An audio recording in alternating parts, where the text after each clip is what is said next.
Hola ¿Cómo estás, Milciades, Bel? ¿cómo estás? Bien, bien. Gracias por el espacio en Urbana. Bueno, no, a vos por estar acá. Che, contanos un poquito, ¿estuviste siguiendo de cerca lo del tercer censo?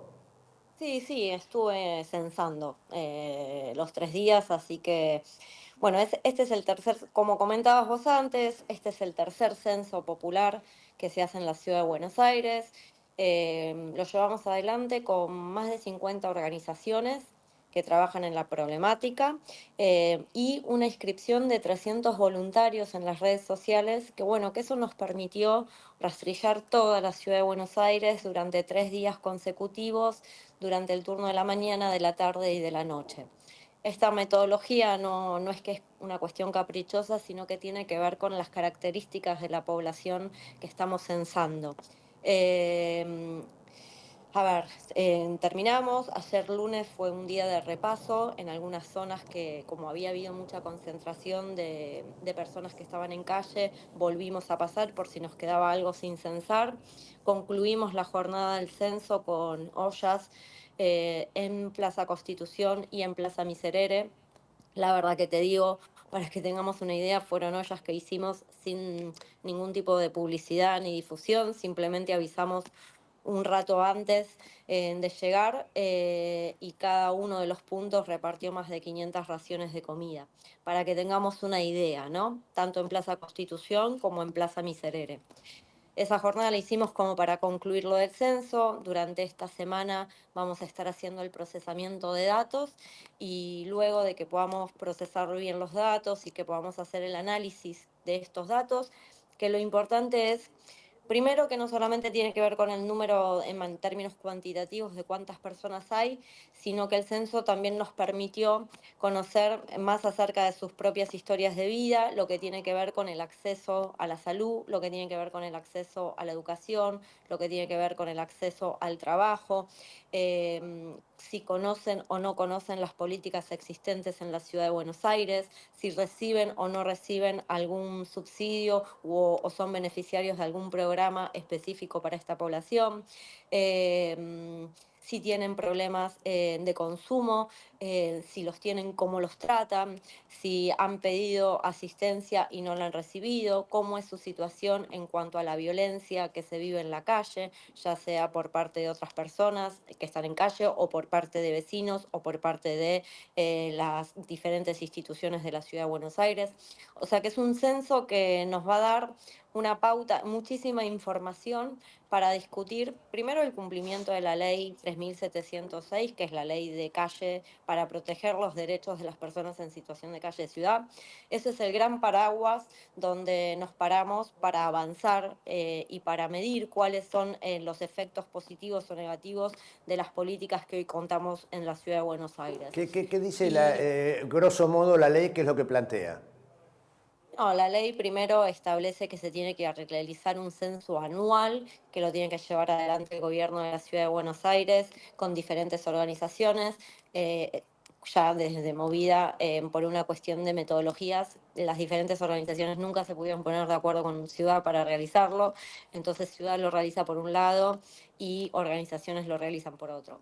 Y después es garantizar el derecho a la salud, el derecho a la vivienda, el derecho a la educación y trabajar con políticas que tengan que ver con poder afrontar y acompañar a las personas que tienen consumo problemático.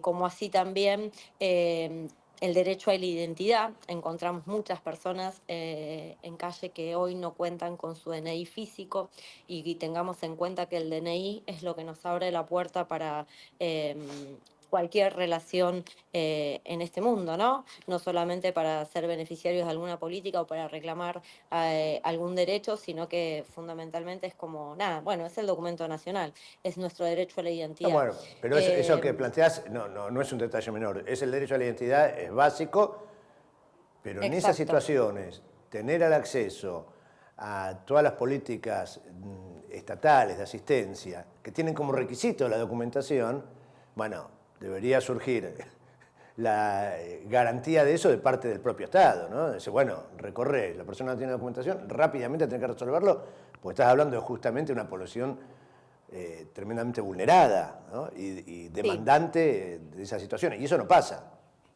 Sí, exactamente. Y sobre todo lo que nos va a permitir, por esto te digo de todos los datos que fuimos relevando, que tienen que ver con las trayectorias de vida, por ejemplo, si es la primera vez que están en calle o no, hace cuánto tiempo que están en calle, dónde nacieron, si siempre vivieron en la ciudad, si vienen de otras provincias. Bueno, una cantidad de información que también nos va a permitir, además de ampararnos y ver y señalar en qué puntos la ley no está cumpliéndose, y pelear, como lo hacemos todos los años, por el financiamiento real de la ley de 3706, lo que nos permite es también ver cuáles son las políticas públicas que hacen falta para poder dar cumplimiento a los derechos. ¿Por qué? Porque hay algo que es básico para poder entender esta problemática, es que no solamente estamos hablando de una cuestión o un derecho vulnerado, sino que estamos hablando de una multiplicidad de derechos vulnerados. Entonces, no podemos contar con solamente políticas de emergencia, sino que tenemos que pensar políticas a mediano y a largo plazo que permitan volver a poner a las personas como sujeto de derecho y fundamentalmente como ellas mismas realizando sus propios proyectos de vida. Eh, entonces nosotros lo que observamos, ya te digo, esta semana vamos a estar analizando los datos y procesándolos, pero por la misma experiencia de haber estado censando los 3 días, muchas personas les cuesta el acceso al trabajo porque, bueno, claramente no tienen un domicilio, claramente que no tienen la ropa o no pueden higienizarse, o no tienen un teléfono o las pocas pertenencias que tienen en calle las pierden, entonces es muy difícil reinsertarse en el mercado laboral. Si no logramos que estas personas se inserten de nuevo en el mercado laboral, prácticamente vamos a estar siempre en el mismo loop y nunca va a Bere, transformar. Sí, vos, digamos, no es que aterrizaste este año y dices, uy, me voy a anotar de voluntaria, soy legisladora, pero me voy a anotar de voluntaria para hacer unos días de asistencialismo. Es un tema que vos venís trabajando desde hace rato. Ya el año pasado recuerdo haber participado participamos con el hicimos el canal, inclusive frazadazo, con el hicimos el frazadazo, colchonazo. exactamente. El Entonces año digo, pasado en la ciudad fallecieron 11 personas en situación de calle. así es. Bueno, este año, la semana pasada, Este contaban los año trabajadores del Garraham, falleció, falleció una sí. criatura en el primer frío. ¿Qué notaste en estos días como descripción? No, no en lo cuantitativo, pero como descripción, ¿que ¿notaste alguna modificación? A ver, hace unos meses atrás, cuento esto como anécdota, nosotros desde el canal habíamos tomado la decisión de salir a hacer un relevamiento justamente porque lo que había sido una explosión, hace unos meses había habido una explosión de personas en situación de calle, era muy notable. Sí. Dijimos, vamos a salir a hacer una nota, montamos, hicimos unos móviles, unos equipos, y justo ese día, el día anterior, habían comenzado a hacer una limpieza de la gente en situación de calle en la ciudad. Entonces fue Sí, bueno, prácticamente imposible realizar eso. ¿Con qué se encontraron ustedes estos días en el comparativo de años anteriores y en esta realidad? bueno, que hay operativos en la ciudad de Buenos Aires. En la ciudad de Buenos Aires el problema que tenemos es que por un lado tenemos al Ministerio de Desarrollo que gran parte de su presupuesto en lo que va de la red de atención, que es como se llama ahora, antiguamente lo conocíamos como VAP, dentro de todo lo que es políticas de calle, ellos destinan una parte muy importante del presupuesto a lo que son los centros de inclusión. Hoy la ciudad cuenta con 52 centros de inclusión y hay centros que son de familias, centros que son para personas adultas mayores, centros que son para mujeres víctimas de violencia y de salud mental. O sea, en eso han avanzado. Pero ¿qué pasa? Te digo, primero que hay muy mala fama Mucho rechazo de entre la las gente. personas, mucho rechazo de la gente que necesita o que tendría que acceder a un centro de inclusión. Hay mucho rechazo por malas experiencias, en su gran mayoría, y otro porque es algo que se ha instalado. Hay centros que funcionan bien y hay centros que funcionan mal. Entonces, ahí tenemos un problema. Y el abordaje a las personas para que ingresen, porque no olvidemos que el ingreso a un centro de inclusión es voluntario. Entonces, cuando van a hablar con las personas en situación de calle, el abordaje es insuficiente y habría que mejorar en muchísimas cuestiones que no solamente tienen que ver con lo edilicio, sino que tienen que ver con el trato y que tienen que ver con las reglas y que tienen que ver fundamentalmente con cuántos profesionales cuenta o no un centro de inclusión, para que los centros de inclusión sean justamente como así se llaman y se denominan, y que no sean una copia burda de un sistema penitenciario donde las familias se sienten que estén presas, o las personas individuales sienten que estén presas ahí y que además sufren situaciones de violencia o de robo, que esto es algo muy mencionado. Por un lado es esto, entonces, ¿el ciudad avanzó con los centros? Sí, avanzó. Hay que seguir perfeccionándolo y sobre todo hay que ver ya más la letra chica de cómo están funcionando internamente, no solamente la cuestión de edilicia, sino también los equipos que acompañan en cada centro, ver los regímenes que se establecen en cada centro. No sé, mira, ayer te voy a mencionar una cuestión. Ayer censamos una última familia que estaba en el Hotel América, que es uno que es un CIS, pero de calle, ahora para familias, y la verdad que lo denunciaba en cuestión de que ellos estaban en otro centro, estaban muy bien, en el de Sánchez de Loria, los trasladaron ahí. Una mamá que estaba con 8 chicos y que no le dejaban ni siquiera tener una pava eléctrica para hacerse un té a las 10 de la noche, o que no la dejaban ingresar con algún alfajor o alguna golosina para sus hijos, que cada vez que entran les revisan absolutamente todas sus pertenencias, como si fuera una requisa, en que no le dejan tener ni siquiera una pelota a sus chicos. Bueno, de esas cosas estamos hablando, porque quien se siente y está atravesando una situación así, no va a ir a un lugar para que lo sigan maltratando. Hay otros centros que funcionan bien. Pero además, ¿con qué pasa? Además de esta política de la ciudad por parte del Ministerio de Desarrollo, vos después tenés los operativos de limpieza e higiene de espacio público. Los operativos de limpieza e higiene de espacio público que hemos denunciado el año pasado, que originaron las actividades que vos mencionabas, el frazadazo y el colchonazo, son operativos que prácticamente asemejaban a las personas que están en calle con basura. No sé si recuerdan la publicidad del antes y Sí, el después, terrible. mostrando, bueno, y son claramente las sacan de las ranchadas, le sacan sus pertenencias, las pocas pertenencias. Estamos hablando de un cartón, estamos hablando de una bolsa con mínimas pertenencias que pueden llegar a ser un jabón, un peine, alguna ropa.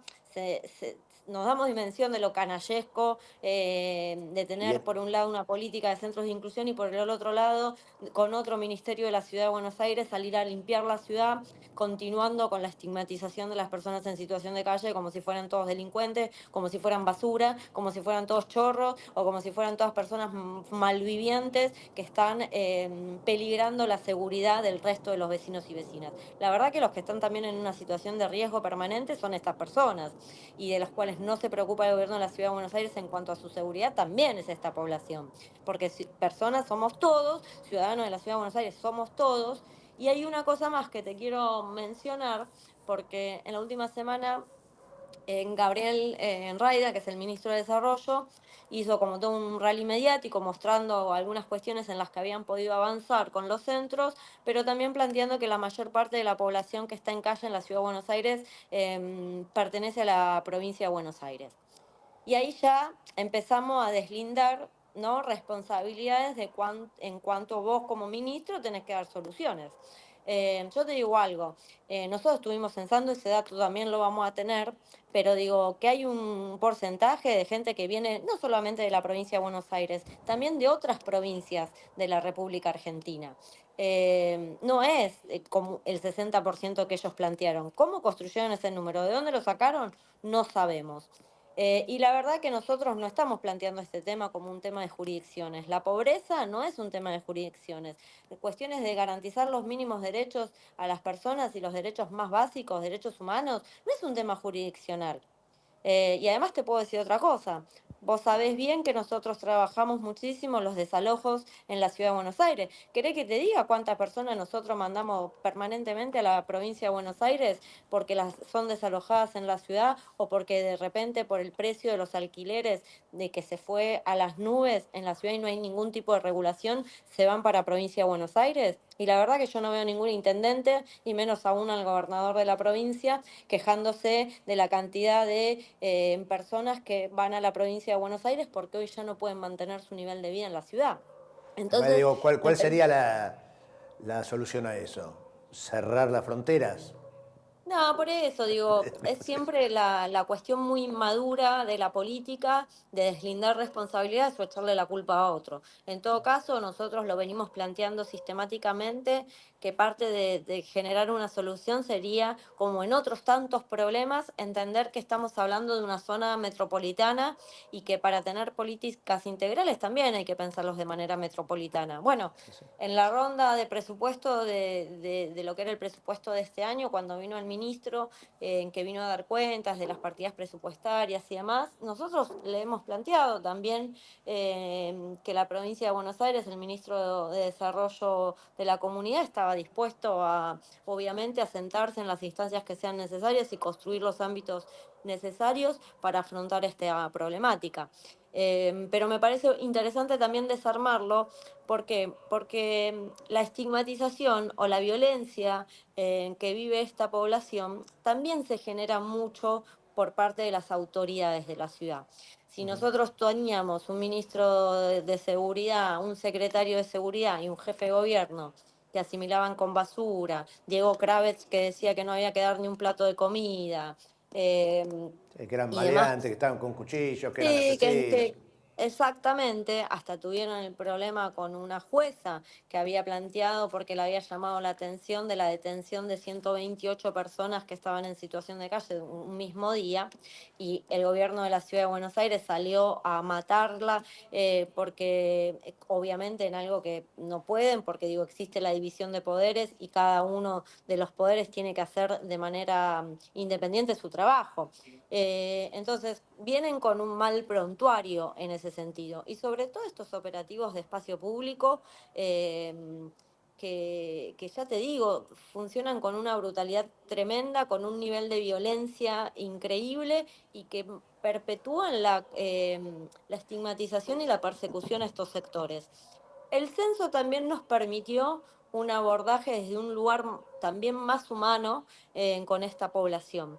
Porque si no, viste que es que hay algo como que empieza a estar ahí y empezamos a naturalizarlo, empezamos a pensar que ahí ya no se puede hacer nada, que eso es una realidad que va a quedar inmodificable y que en todo caso no la queremos ver. Bueno, no, la verdad que el llevar adelante el censo también permite a muchas personas y a muchas organizaciones tener una relación más cercana y de construir una confianza con un sector que está sumamente desprotegido y que obviamente que mira con recelo parte de las instituciones públicas porque desde esas instituciones también sufrió mucha violencia.